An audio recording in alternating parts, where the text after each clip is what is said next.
അസ്സലാമു അലൈക്കും വറഹ്മത്തുള്ളാഹി തആല വബറകാതുഹു. എനിക്ക് ചോദിക്കുവാനുള്ളത്, നമ്മുടെ സംഘടനാപരമായ ഒരുപാട് ഫിത്നകൾ ഉണ്ട്. അതിനെല്ലാം മുമ്പ് ഒരു സർക്കുലർ, ഞാൻ KNM-ന്റെ വള്ളക്കടവ് യൂണിറ്റ് സെക്രട്ടറിയാണ്. ഒരു സർക്കുലർ വന്നിട്ടുണ്ട്. എന്താണെന്ന് ചോദിച്ചാൽ, സിഹിറിൽ യാഥാർത്ഥ്യമുണ്ട്, അത് പ്രമാണബദ്ധമാണ്. അപ്പൊ ഇതിന്റെ അടിസ്ഥാനത്തിൽ എനിക്ക് രണ്ട് ചോദ്യങ്ങൾ ചോദിക്കുകയാണ്. ഒന്ന്, ദയവ് ചെയ്ത് ഈ വിഷയത്തിൽ ഒരുപാട് തർക്കവിതർക്കങ്ങൾ, സംശയങ്ങളെല്ലാം ഉണ്ട് സിഹിറിന്റെ വിഷയത്തിൽ. അതുകൊണ്ട് അതൊന്ന് വ്യക്തമാക്കുക.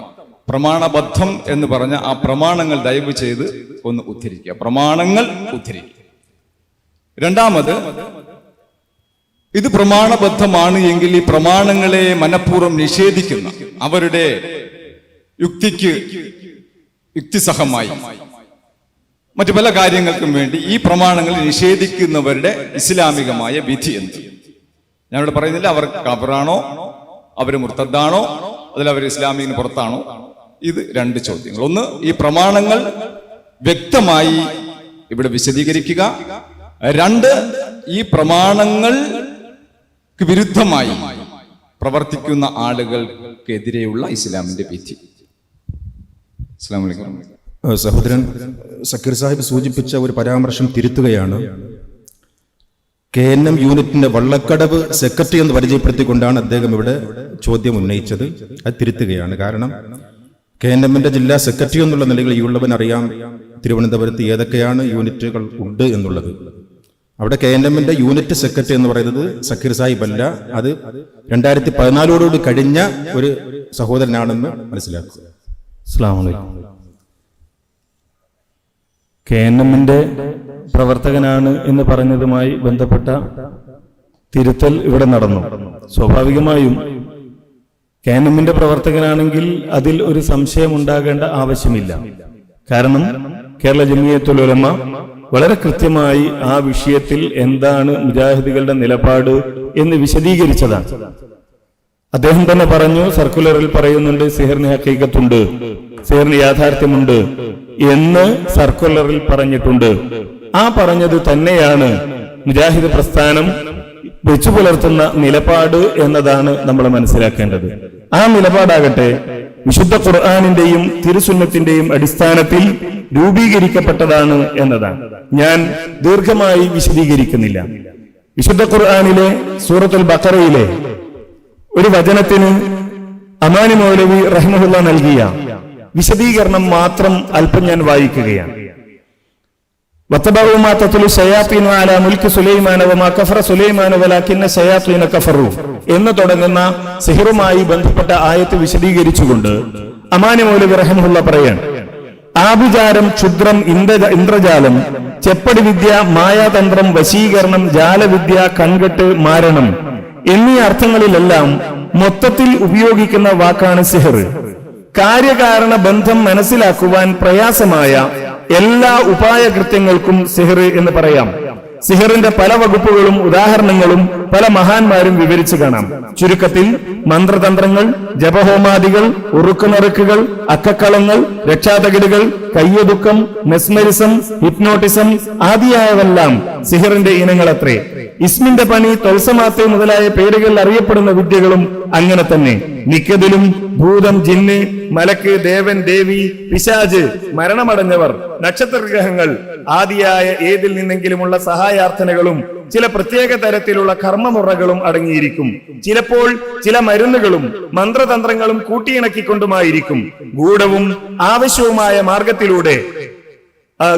അദൃശ്യവുമായ മാർഗത്തിലൂടെ ആപത്തുകളിൽ നിന്ന് രക്ഷ നേടുക, ശത്രുക്കൾക്കും മറ്റും ആപത്ത് വരുത്തുക, മറഞ്ഞ കാര്യങ്ങൾ അറിയുക, വൻകാര്യങ്ങൾ സാധിക്കുക, ആളുകളെ തമ്മിൽ ഇണക്കുകയോ പിണക്കുകയോ ചെയ്യുക, മരണപ്പെട്ടവരുടെ ആത്മാക്കളുമായി ബന്ധപ്പെടുക, അത്ഭുത കൃത്യങ്ങൾ കാണിക്കുക മുതലായവയാണ് സിഹിറിന്റെ ലക്ഷ്യങ്ങൾ.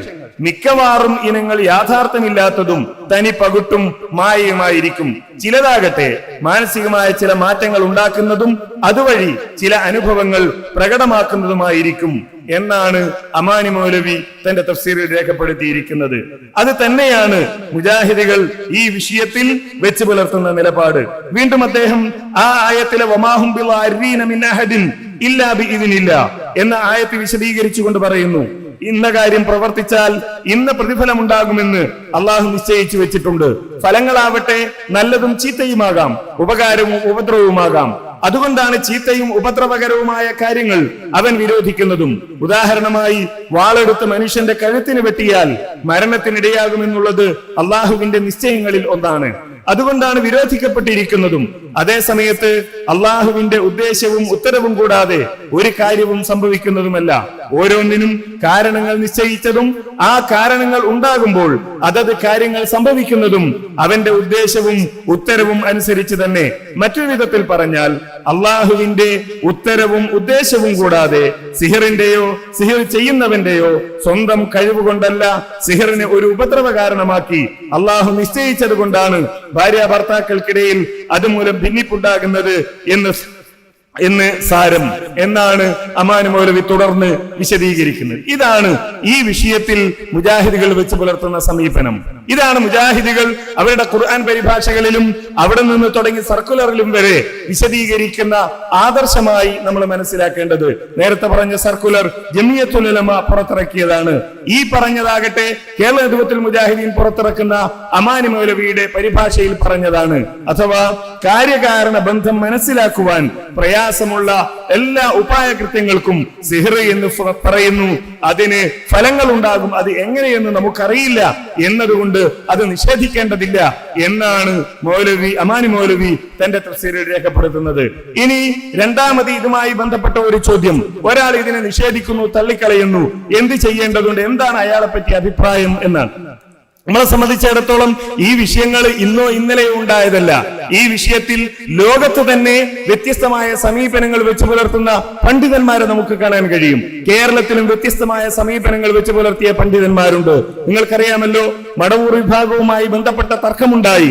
അങ്ങനെ ഒരു തർക്കമുണ്ടായപ്പോൾ ഇരു വിഭാഗത്തിന്റെയും ആദർശങ്ങൾ അവതരിപ്പിച്ചുകൊണ്ട് വിശദീകരിച്ചുകൊണ്ട് പ്രബന്ധങ്ങൾ അവതരിപ്പിക്കപ്പെട്ടു. ജമിയത്തുൽ ഉലമയുടെ പണ്ഡിതന്മാരുടെ മുമ്പാകെ രണ്ട് വിഭാഗവും ഓരോ പ്രബന്ധങ്ങൾ അവതരിപ്പിച്ചു. ആ പ്രബന്ധങ്ങൾ കൈമാറി. അതിനുശേഷം ആ പ്രബന്ധങ്ങൾക്ക് മറുപടിയായി രണ്ടാമത് ഓരോ പ്രബന്ധങ്ങൾ കൂടി അവതരിപ്പിക്കപ്പെട്ടു. ആ പ്രബന്ധത്തിൽ ഈ വിഷയത്തിൽ ചോദ്യകർത്താവ് ഉന്നയിച്ച ചോദ്യത്തിന് മറുപടി നൽകുന്നത് കാണാൻ കഴിയും. ഒരാൾ സിഹിർ ഫലിക്കില്ല എന്നാണ് പറയുന്നത് എങ്കിൽ അയാളെ ആദർശ വ്യതിയാനമുള്ളവനായി പരിഗണിക്കേണ്ടതില്ല. പലരും അങ്ങനെ വിശ്വസിച്ച പല പണ്ഡിതന്മാരുമുണ്ട് എന്നതുകൊണ്ട്. എന്നാൽ അത് മറ്റൊരു തലത്തിലേക്ക് എത്തുമ്പോൾ, വിശുദ്ധ ഖുർആനിനെ ദുർവ്യാഖ്യാനം ചെയ്യുന്ന തലത്തിലേക്ക് എത്തുമ്പോൾ, അതേപോലെ സ്വഹീഹായ ഹദീസുകളെ നിഷേധിക്കുന്ന തലത്തിലേക്ക് എത്തുമ്പോൾ അത് വ്യതിയാനമായി പരിഗണിക്കേണ്ടതുണ്ട് എന്നാണ് മുജാഹിദ് പ്രസ്ഥാനം വളരെ കൃത്യമായി വർഷങ്ങൾക്ക് മുമ്പ് തന്നെ ഈ വിഷയത്തിൽ ആളുകളെ ബോധ്യപ്പെടുത്തുകയും പഠിപ്പിക്കുകയും ചെയ്യുന്നത് എന്നാണ് അതുമായി ബന്ധപ്പെട്ട് സൂചിപ്പിക്കാനുള്ളത്. അള്ളാഹു അനുഗ്രഹിക്കുമാറാകട്ടെ.